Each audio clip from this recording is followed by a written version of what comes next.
TBS News, I'm Rosine Park.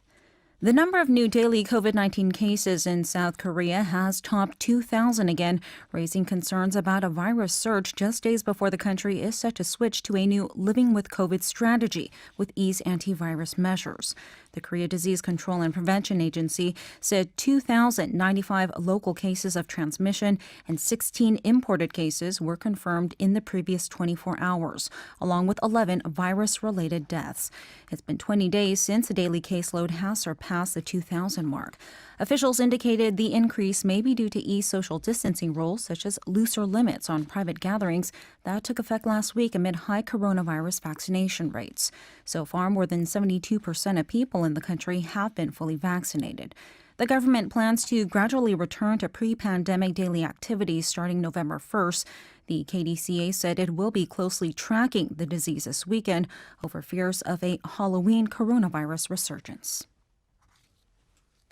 A cheap antidepressant reduced the need for hospitalization among high-risk adults with COVID in a study hunting for existing drugs that could be repurposed to treat coronavirus.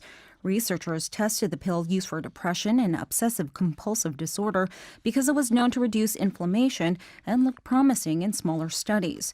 They've shared the results with the U.S. National Institutes of Health, which publishes treatment guidelines, and hopes that it will be approved by the WHO. The pill, called flexovamine, would cost $4 for a course of COVID-19 treatment. President Moon Jae-in has embarked on a 9-day tour of European countries to attend major summits of world leaders. He's first heading to Italy for the Group of 20 meeting and a visit to the Vatican for talks with Pope Francis.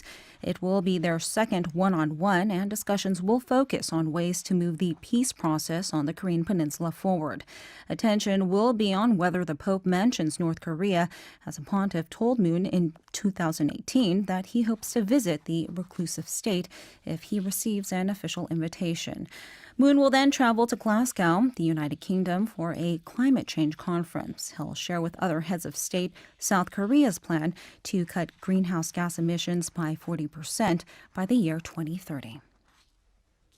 An opinion poll carried out by the BBC has found popular support for strong action against climate change is growing around the world. The survey of more than 30,000 people found that 56% wanted their country to show leadership at the UN Climate Summit next week. The BBC's Matt McGrath has the details. This poll suggests that people in rich and poor nations alike support the idea of greater ambition on climate change from their leaders. More than half of respondents want their governments to set stronger targets to address the issue as quickly as possible. Concern about climate change is the highest it's ever been in 17 countries, including the UK, Australia, Brazil and Nigeria.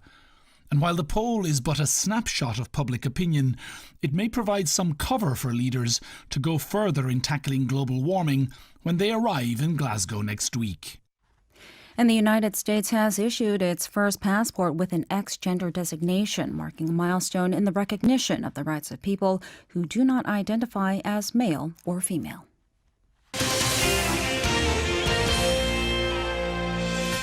That's all the news for now. You're listening to TBS eFM.